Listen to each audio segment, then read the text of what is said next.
আসসালামু আলাইকুম। এটিএন বাংলা সংবাদে সবাইকে স্বাগত জানাচ্ছি। আমি ভাবনা আহমেদ। বাংলাদেশ থেকে আমদানি করা পণ্যের উপর 35% শুল্ক নির্ধারণ করেছে মার্কিন প্রেসিডেন্ট ডোনাল্ড ট্রাম্প। আগামী 1 আগস্ট থেকে কার্যকর হবে এই শুল্ক।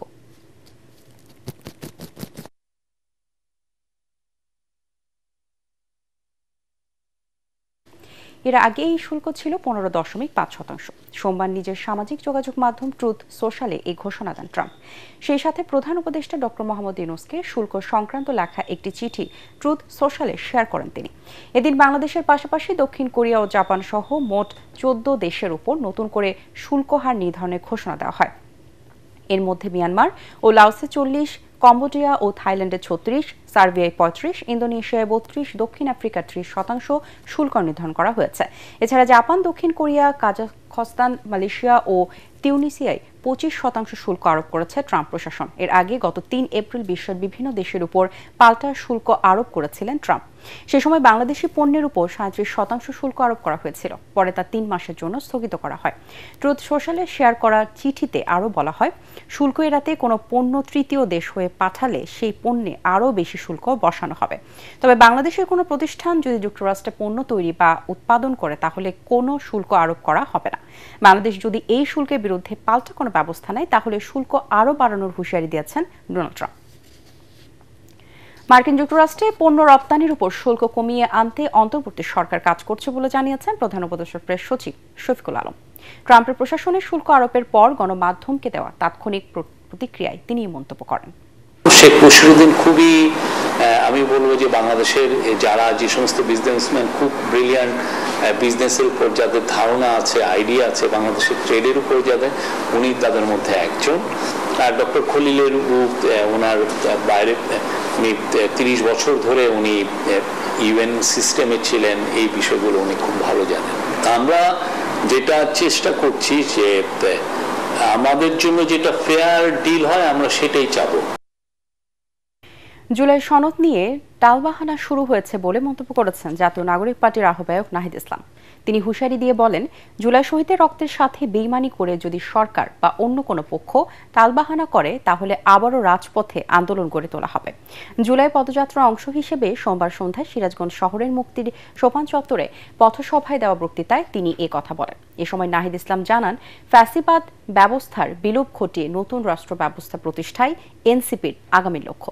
গণহত্যার বিচার, রাষ্ট্র সংস্কার ও নতুন সংবিধানের দাবিতে দেশবাসীকে ঐক্যবদ্ধ হওয়ার আহ্বান জানান তিনি।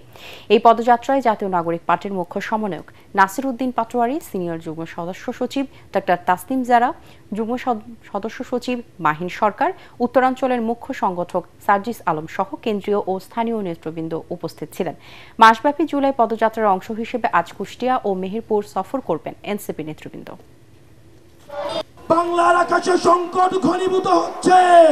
এই সংকটের বিরুদ্ধে লড়াইয়ের জন্য আমাদের ঐক্যবদ্ধ হওয়ার কোনো বিকল্প নাই। শহীদদের যে আত্মত্যাগ, তারা যে স্বপ্ন নিয়ে আত্মত্যাগ করেছেন, সেই শহীদের আত্মত্যাগের প্রতি সম্মান জানিয়ে, তার স্বপ্নের প্রতি সম্মান জানিয়ে তাদের স্বপ্নগুলোকে বাস্তবায়ন করা, ফ্যাসিবাদী ব্যবস্থা বিলোপের যে লড়াই, সেই লড়াইকে এগিয়ে নিয়ে যেতে হবে। বিচার সংস্কার, নতুন সংবিধানের দাবিতেও আমাদের সকলকে ঐক্যবদ্ধ হতে হবে। কক্সবাজারে সাগরে গোসল করতে নেমে চট্টগ্রাম বিশ্ববিদ্যালয়ের এক শিক্ষার্থীর মৃত্যু হয়েছে। এই ঘটনায় আরও 2 শিক্ষার্থী নিখোঁজ রয়েছে। সকালে হিমছড়ি পয়েন্টে এই ঘটনা ঘটে। তারা সবাই চট্টগ্রাম বিশ্ববিদ্যালয়ের ডেভেলপমেন্ট স্টাডিজ বিভাগের শিক্ষার্থী। বিষয়টি নিশ্চিত করেছেন হিমছড়ি পুলিশ ফাঁড়ির ইনচার্জ SI সোমনাথ বসু। তিনি জানান, 3 পর্যটক গোসলে নেমে নিখোঁজ হয়। সেখান থেকে একজনের মরদেহ উদ্ধার করা হয়েছে, তার পরিচয় শনাক্ত করা যায়নি। জেলা প্রশাসকের অপসারণ সহ 6 দফা দাবিতে সিলেটে আজ থেকে শুরু হয়েছে অনির্দিষ্টকালের পরিবহন ধর্মঘট। জেলা সড়ক পরিবহন মালিক শ্রমিক ঐক্য পরিষদ ও ধর্মঘটের ডাক দেয়। সিলেটে গত কয়েকদিন থেকে পণ্য পরিবহন ধর্মঘট চললেও আজ থেকে বন্ধ রয়েছে বাস চলাচল। এতে অচল হয়ে পড়েছে সিলেটের সড়ক যোগাযোগ। দুর্ভোগে পড়েছেন সাধারণ মানুষ। অন্যদিকে ধর্মঘটকে প্রত্যাখ্যান করেছে জেলা CNG, autorickshaw, auto tempo, taxi, taxi car মালিক সমিতি। 8 জুলাই ভোর 6টা থেকে অনির্দিষ্টকালের জন্য গণপরিবহন বন্ধ থাকিবে। শরীয়তপুরের জাজিরায় পদ্মা সেতু প্রকল্প রক্ষা বাঁধে ভাঙ্গন দেখা দিয়েছে। এতে বসতবাড়ি ও ব্যবসা প্রতিষ্ঠান সহ অন্তত 10টি স্থাপনা নদীতে বিলীন হয়ে গেছে। দ্রুত ভাঙ্গন প্রতিরোধ করা না গেলে রাস্তাঘাট, হাটবাজার সহ শতাধিক ঘরবাড়ি নদীগর্ভে বিলীন হওয়ার আশঙ্কা দেখা দিয়েছে। গত বছর নাওডোবা ইউনিয়নের মাঝের ঘাট এলাকার পদ্মা সেতু প্রকল্পের কনস্ট্রাকশন ইয়ার্ড বাঁধের 100 মিটার নদীগর্ভে বিলীন হয়ে যায়। এবছর ওই অংশে বাঁধ মেরামতের কাজ শুরু হলেও গত মাসে আবারও 250 মিটার বাঁধ নদীতে তলিয়ে যায়। সেই অংশ মেরামতের আগেই সোমবার নদী রক্ষা বাঁধে নতুন করে ভাঙন দেখা দিয়েছে। এ সময় নদী গর্ভে বিলীন হয়ে যায় 5টি বসতবাড়ি ও বেশ কয়েকটি ব্যবসা প্রতিষ্ঠান। দ্রুত বাঁধ মেরামতের দাবি জানিয়েছেন এলাকাবাসী।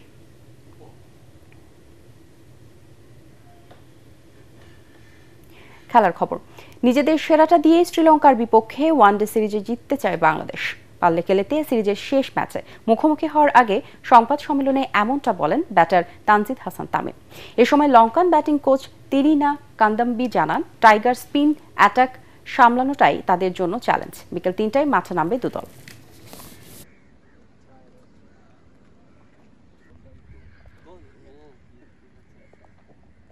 হবে সবার মধ্যে কনফিডেন্স বিল্ড করবে again.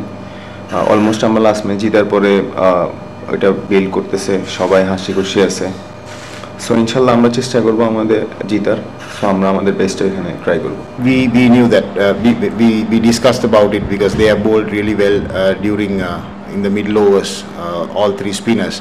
So we have discussed what are the options that we have to get over that period, and we are trying to implement that in training as well today. পরবর্তী সংবাদ দেখার আমন্ত্রণ জানিয়ে এখনকার মতো শেষ করছি 18 বাংলার সংবাদ। ইউটিউবে দেখতে ব্রাউজ করুন youtube/18 বাংলা নিউজ। ধন্যবাদ সবাইকে।